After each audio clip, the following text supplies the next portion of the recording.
pressing to get more membership support, to the tune that, you know, and it was a fairly bleak time.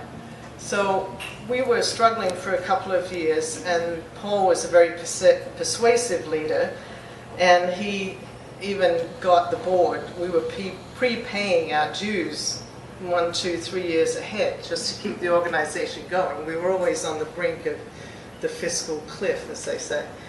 So after really pushing to just keep alive, one day we're all sitting around at a board meeting sort of thinking, well, what can we do next? I mean, we've sort of flogged every horse out there. So he said, I think we need to have a party, that we need to come together from across the country and get together and celebrate our fellow filmmakers and what we do. And we don't even see what most of us do. A lot of the films we were making weren't making it to television. They weren't making it across the country. And so that was his idea. He said, let's have a party, let's show each other our films, let's invite our friends and family, and you know what, why don't we invite the public? And we all went, well, sure, great, that'll be fun. And so we went and approached a few partners who wanted to sort of just take it over, and we said, no, I think we just want to keep this to ourselves. And so we came back, had another board meeting, and Paul said, you know what, let's just build it and they'll come. And by the way, let's throw some awards on top of that. And so as Paul does, he went out and he found the money.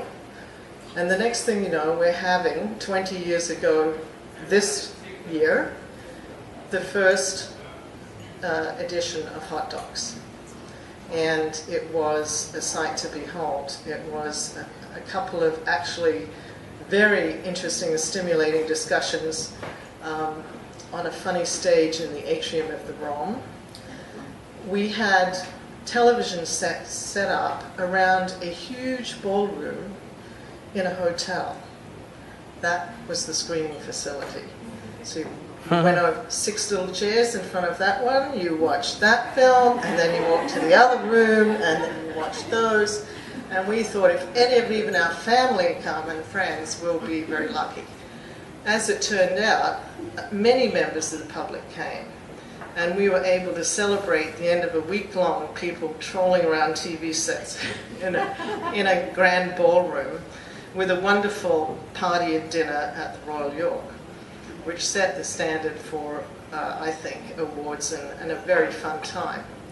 So over those, and Paul was right, build it and they will come. So 20 years later, look what it did become, and along the way, and Michael was there, we had to let the baby go. We were running this for many years as volunteer board members, and we just couldn't do it anymore. It had outgrown us, so hence the separation, and hence the royalty that we were able to negotiate. And so that has really been, that royalty has enabled us to keep going for the past 20 years, and we've built on that, and it's not the only thing we depend on, but for many, many years it was the only thing we could depend on. So tonight we just wanted to, and Paul unfortunately can't be here, but we wanted to celebrate his determination and his grit and his single-mindedness. He's a dog with a bone, I have to tell you, and his vision and that legacy of that financial underpinning to DOC. He remains fanatically a supporter of the genre, of filmmakers.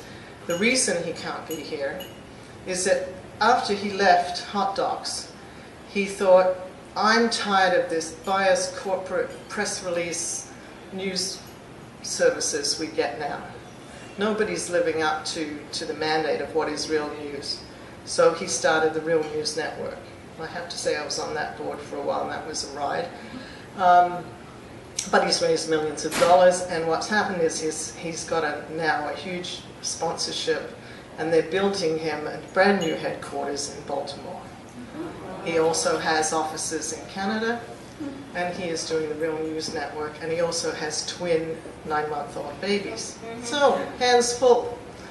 So when we told him about the award, he was truly grateful, and his immediate thought was, what do you need? What's going on? Tell me where you are in advocacy. What can we do? And immediately he said, I need to speak to Lisa. There's this guy on my board who wrote to the CRTC an intervention of something, and he needs some background because he's from here, but he's on the social, public interest, whatever.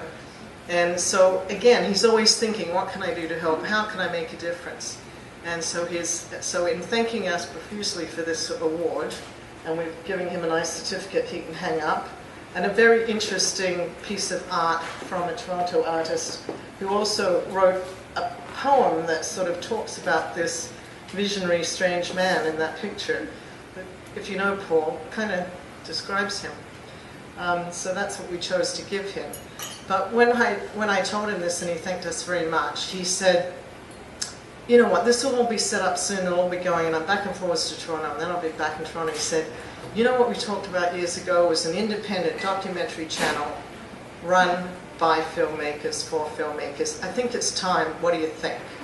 So, my message is to you, keep tuned, stay tuned. I would think that might be one of the next initiatives, and again, it's all for us and behalf of the community.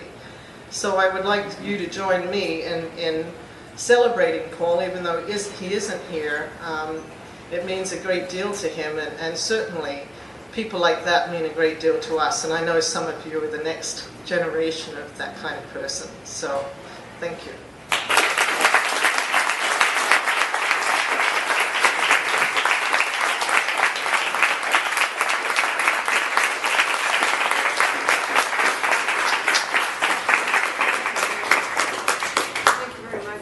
And thank you.